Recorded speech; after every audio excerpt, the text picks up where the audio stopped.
Hi all, welcome to crunch the numbers. ഈ സെഷനിൽ നമ്മൾ നോക്കുന്നത് സൊഹോയിലേക്ക് എങ്ങനെയാണ് നമ്മൾ ഐറ്റം മാസ്റ്റർ ഇമ്പോർട്ട് ചെയ്യുന്നത് എന്നാണ്.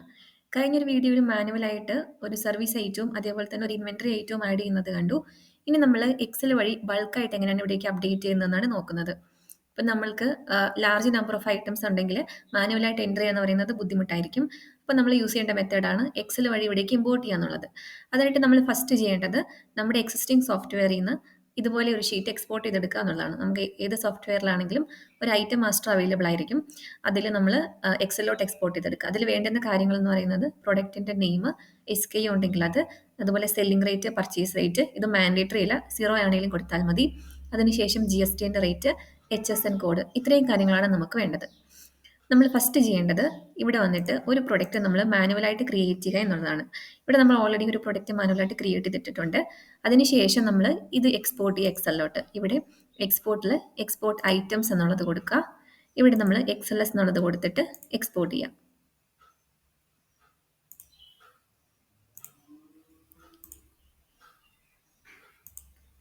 ഈ വരുന്നൊരു ഫയൽ ഓപ്പൺ ചെയ്യുക. ഇവിടെ എനേബിൾ എഡിറ്റിംഗ് കൊടുത്തതിന് ശേഷം നമ്മൾ ചെയ്യേണ്ടത്, നമ്മൾ ഓൾറെഡി ക്രിയേറ്റ് ചെയ്ത് വെച്ചേക്കുന്ന എക്സൽ ഫയലിൽ നിന്നും ഈ ഒരു ഫയലിലേക്ക് ഡാറ്റ കോപ്പി പേസ്റ്റ് ചെയ്യുക എന്നുള്ളതാണ്. ആദ്യമായിട്ട് നമ്മൾ ചെയ്യേണ്ടത് ഐറ്റത്തിൻ്റെ നെയിമാണ്. ഐറ്റം നെയിം നമ്മൾ കോപ്പി ചെയ്യുന്നു, ഇവിടേക്ക് പേസ്റ്റ് ചെയ്യുന്നു. അതിനുശേഷം വേണ്ടത് HSN code. HSN code paste ചെയ്യുന്നു. ദെൻ അടുത്തത് റേറ്റ് എന്ന് ചോദിക്കുന്നത് സെല്ലിംഗ് റേറ്റ് ആണ്. അപ്പോൾ നമ്മൾ സെല്ലിംഗ് റേറ്റ് കോപ്പി ചെയ്തിട്ട് ഇവിടേക്ക് പേസ്റ്റ് ചെയ്യുന്നു. ദെൻ അതിൻ്റെ അക്കൗണ്ട്, ലെഡ്ജർ ഞാനിപ്പോൾ കൊടുക്കുന്നത് സെയിൽസ് അക്കൗണ്ടാണ്. ടാക്സബിൾ എന്നുള്ളിടത്ത് നമ്മൾ ട്രൂ എന്നുള്ളത് തന്നെ കൊടുക്കുന്നു. അടുത്തത് ഇതൊരു സർവീസ് ആണോ അല്ലെങ്കിൽ ഗുഡ്സ് ആണോ എന്നുള്ളതാണ്. അപ്പോൾ നമ്മളിതെല്ലാം ഒരു ഇൻവെൻറ്ററി പ്രൊഡക്റ്റ് ആയിട്ടാണ് ക്രിയേറ്റ് ചെയ്യുന്നത്. അപ്പോൾ ഇവിടെ ഗുഡ്സ് എന്നുള്ളത് കൊടുക്കുന്നു. ഇനി ചോദിക്കുന്നത് GSTൻ്റെ റേറ്റ് ആണ്. GSTൻ്റെ റേറ്റ് കൊടുക്കുന്ന സമയത്ത് നമ്മൾ ഒന്ന് ശ്രദ്ധിക്കുക. ഇവിടെ നമ്മൾ കൊടുക്കുന്നത് ജസ്റ്റ് ഒരു എമൗണ്ട് ആയിട്ടാണ്, ഒരു നമ്പർ ആയിട്ടാണ് നമ്മൾ കൊടുക്കേണ്ടത്.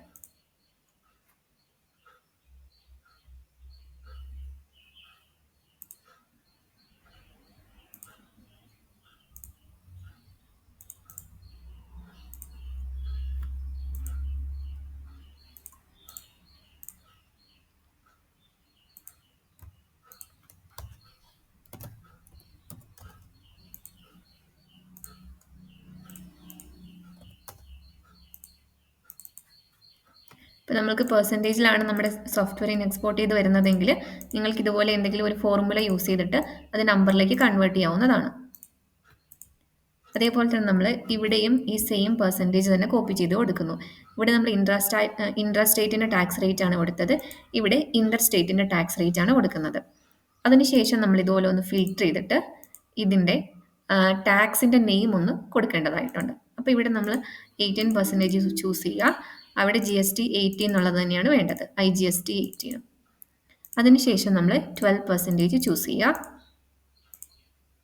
ഇവിടെ കൊടുക്കേണ്ടത് GST 12 എന്നുള്ളതാണ്.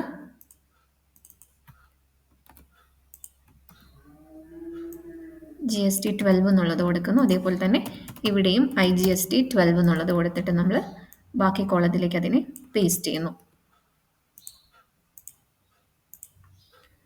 ഇനി വേണ്ടുന്ന കാര്യം എന്ന് പറയുന്നത് ഇതിൻ്റെ ടാക്സിൻ്റെ ടൈപ്പാണ്.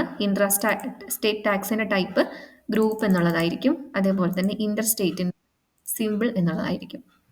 ഇനി അടുത്തത് വന്നിട്ട് അടുത്ത കോളത്ത് നമ്മൾ ഫില്ല് ചെയ്യേണ്ടത് ഈ ഐറ്റത്തിൻ്റെ സ്റ്റാറ്റസ് ആണ്, അത് ആക്റ്റീവ് ആണ്. അതിനുശേഷം യൂണിറ്റ് നമ്പേഴ്സും പീസസും ബോക്സൊക്കെ ഉണ്ടെങ്കിൽ അതനുസരിച്ച് ഇവിടെ ഫില്ല് ചെയ്ത് കൊടുക്കാവുന്നതാണ്. ഇനി അടുത്ത ചോദിക്കുന്നതിൻ്റെ പർച്ചേസ് റേറ്റ് ആണ്. പർച്ചേസ് റേറ്റ് നമ്മൾ ഈ കോളത്തിൽ നിന്നും കോപ്പി ചെയ്തിട്ട് ഇവിടേക്ക് പേസ്റ്റ് ചെയ്യുന്നു.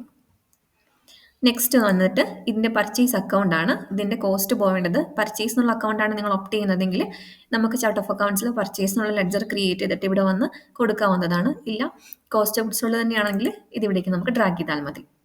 അടുത്തത് വന്നിട്ട് ഇതിൻ്റെ ഇൻവെൻറ്ററി അക്കൗണ്ട് ആണ്. അത് ഇൻവെൻറ്ററി അസറ്റ് എന്നുള്ളത് കൊടുക്കുന്നു. അതേപോലെ ഇൻവെൻറ്ററി വാല്യുവേഷൻ മെത്തേഡ് FIFO കൊടുക്കുന്നു.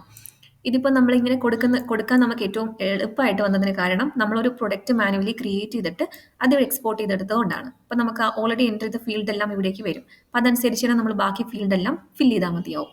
അടുത്തത് ഇൻവെൻറ്ററി ടൈപ്പ് എന്ന് പറയുന്നത് ഇൻവെൻറ്ററി അസറ്റ് ആയിട്ട് ഇൻവെൻറ്ററി ആയിട്ട് നമ്മൾ കീപ്പ് ചെയ്യുന്നു. അതായത് സെയിൽസ് ആണെങ്കിൽ അതിന് ഇൻവെൻറ്ററി ട്രാക്കിംഗ് ഉണ്ടാവത്തില്ല. സർവീസ് ഐറ്റത്തിന്. അതാണ് ഇവിടെ ഐറ്റം ടൈപ്പ് സെയിൽസ് എന്ന് വന്നിരിക്കുന്നത്. അപ്പം നമ്മളിപ്പോൾ എല്ലാം ചെയ്യുന്നതും സ്റ്റോക്ക് ഉള്ള ഐറ്റം ആയതുകൊണ്ട് തന്നെ നമ്മൾ ഐറ്റം ടൈപ്പ് ഇൻവെൻട്രി എന്ന് കൊടുക്കുന്നു. ഇനി നമ്മൾ സേവ് ചെയ്യുന്നു. ഈ ഐറ്റം ഐ ഡി എന്നുള്ള ഫീൽഡ് നമ്മൾ ഫില്ല് ചെയ്യേണ്ട. അത് നമ്മളൊരു ഐറ്റം ഇമ്പോർട്ട് ചെയ്യുന്ന സമയത്ത് സിസ്റ്റം ഓട്ടോമാറ്റിക്കായിട്ട് ഓരോ ഐറ്റത്തിനും ഒരു ഐറ്റം ഐ ഡി ക്രിയേറ്റ് ചെയ്യുന്നുണ്ടാവും. ഇത്രയും ചെയ്തതിന് ശേഷം നമ്മൾ തിരിച്ച് നമ്മുടെ ബുക്സിലേക്ക് വരിക. ഇവിടെ വന്നിട്ട് ഇമ്പോർട്ട് ഐറ്റംസ് എന്നുള്ളത് കൊടുക്കുക. ഇവിടെ ചൂസ് ഫയൽ കൊടുത്തതിന് ശേഷം നമ്മുടെ ഐറ്റം നമ്മളിവിടേക്ക് ഇമ്പോർട്ട് ചെയ്യാം. ദെൻ സ്കിപ്പ് എന്ന് പറയുന്നുണ്ട്, ഓവർ റൈറ്റ് എന്ന് പറയുന്നുണ്ട്. സ്കിപ്പ് എന്ന് ഉദ്ദേശിക്കുന്നത് നമ്മൾ ഡ്യൂപ്ലിക്കേഷൻ ഇല്ലാതെ ഫ്രഷ് ആയിട്ട് ഇവിടേക്ക് ഒരു പ്രൊഡക്റ്റ് ആഡ് ചെയ്യുമ്പോഴാണ് സ്കിപ്പ് എന്നുള്ള ഫീൽഡ് യൂസ് ചെയ്യേണ്ടത്. ഓവർ റൈറ്റ് എന്ന് പറയുമ്പം എക്സിസ്റ്റിംഗ് ആയിട്ടുള്ള ഒരു ഐറ്റം മാസ്റ്ററിൽ നമ്മൾ എന്തെങ്കിലും ഒരു കാര്യം എഡിറ്റ് ചെയ്തു. ഫോർ എക്സാമ്പിൾ പറയുകയാണെങ്കിൽ ഇതിൻ്റെ സെല്ലിംഗ് റേറ്റിൽ മാറ്റം വന്ന സമയത്ത് നമ്മൾ സെല്ലിംഗ് റേറ്റ് എഡിറ്റ് ചെയ്തിട്ട് പുതിയ റേറ്റ് ആഡ് ചെയ്തു. അപ്പം നമ്മൾ കൊടുക്കേണ്ട ഫീൽഡ് എന്ന് പറയുന്നത് ഓവർ റൈറ്റ് ആണ്. അതായത് ഓൾറെഡി ഉള്ള ഒരു ഐറ്റത്തിൻ്റെ ഏതെങ്കിലും ഒരു ഫീൽഡ് നമ്മൾ അപ്ഡേറ്റ് ചെയ്യുന്നതിനെയാണ് നമ്മൾ ഓവർ റൈറ്റ് എന്ന് ഉദ്ദേശിക്കുന്നത്. ഇപ്പം ഞാൻ ഫ്രഷ് ആയിട്ട് ഐറ്റംസ് ആഡ് ചെയ്യുന്നതുകൊണ്ട് തന്നെ ഞാൻ സ്കിപ്പ് ഡ്യൂപ്ലിക്കേറ്റ് എന്നുള്ള ഓപ്ഷനാണ് കൊടുക്കുന്നത്. അതിനുശേഷം നെക്സ്റ്റ് എന്നുള്ളത് കൊടുക്കുന്നു. ഇവിടെ നമ്മൾ മാപ്പിംഗ് ആണ്. നമ്മുടെ എക്സൽ കോളത്തിലുള്ള ഐറ്റംസിൻ്റെ ഹെഡും അതേപോലെ തന്നെ സോഹോ ബുക്സിൻ്റെ ഫീൽഡിലുള്ള ഹെഡ്സും തമ്മിൽ മാപ്പ് ചെയ്യുകയാണ് ചെയ്യുന്നത്. ജസ്റ്റ് ഇതെല്ലാം കറക്റ്റ് അല്ലെന്ന് ക്രോസ് ചെക്ക് ചെയ്താൽ മതി. ഐറ്റം നെയിം, HSN, ഡിസ്ക്രിപ്ഷൻ എല്ലാം തമ്മിൽ കറക്റ്റ് ആണെന്നുണ്ടെങ്കിൽ ഇവിടെ നമുക്ക് നെക്സ്റ്റ് കൊടുക്കാം.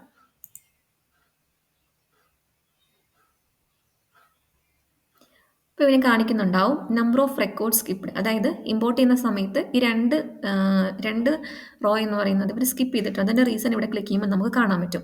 Raw already exist. അതായത് ഞാൻ പറഞ്ഞിരുന്നല്ലോ, ഞാൻ ഓൾറെഡി ഉള്ള 2 ഐറ്റം എക്സ്പോർട്ട് ചെയ്തിട്ടാണ് ബാക്കി ആ ഷീറ്റിലേക്ക് ഫില്ല് ചെയ്തത്. അപ്പോൾ അതിൻ്റെ ഡ്യൂപ്ലിക്കേഷൻ വരാതിരിക്കാൻ വേണ്ടിയിട്ടാണ് ഇവർ ഈ രണ്ടിടത്തിനെ സ്കിപ്പ് ചെയ്യുന്നത്. അപ്പോൾ അത് കറക്റ്റാണ്. അപ്പം നമ്മൾ എന്ത് ചെയ്യുന്നു, ബാക്കിയുള്ള ഐറ്റംസ് ഇവിടേക്ക് ഇമ്പോർട്ട് കൊടുക്കുന്നു. ഇമ്പോർട്ട് ചെയ്യുന്ന സമയത്ത് നമുക്കൊരു മോർ ദാൻ 1000 നമ്പേഴ്സൊക്കെ ഉണ്ടെങ്കിൽ ഇതുപോലെ ഒറ്റയടിക്ക് ഇമ്പോർട്ടായി വരത്തില്ല.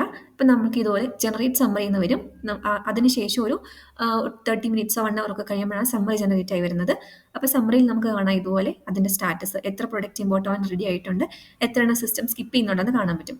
അതിനുശേഷം നമ്മൾ അവിടെ ഇമ്പോർട്ട് കൊടുക്കുമ്പോൾ പിന്നെ ഇതുപോലെ ഒരു 30 മിനിറ്റ്സ് കഴിഞ്ഞിട്ടായിരിക്കും ഇമ്പോർട്ടായി വരുന്നത്. ഒരു 10,000 ഐറ്റം അല്ലെങ്കിൽ 15,000 ഐറ്റം ഒക്കെ ഉണ്ടെങ്കിൽ ഇതുപോലെ കുറച്ച് ടൈം എടുക്കും. ഇപ്പോൾ ജസ്റ്റ് ഒരു 50 ഐറ്റം ഉള്ളതുകൊണ്ടാണ് എനിക്ക് പെട്ടെന്നായിട്ട് ഇമ്പോർട്ടായിട്ട് വന്നിട്ടുള്ളത്. ഇപ്പോൾ ഇവിടെ കാണാൻ പറ്റും നമ്മൾ ഇമ്പോർട്ട് ചെയ്ത ഒരു പ്രൊഡക്ട്സ് ഇവിടെ കണ്ടില്ലേ, അതിൻ്റെ ഇൻവെൻട്രി ഐറ്റമായിട്ടാണ് ഇത് ക്രിയേറ്റ് ആയിരിക്കുന്നത്. അതിൻ്റെ GST റേറ്റും അതേപോലെ തന്നെ യൂണിറ്റും എല്ലാ കാര്യങ്ങളും ഇവിടെ കാണാൻ നമുക്ക് പറ്റും.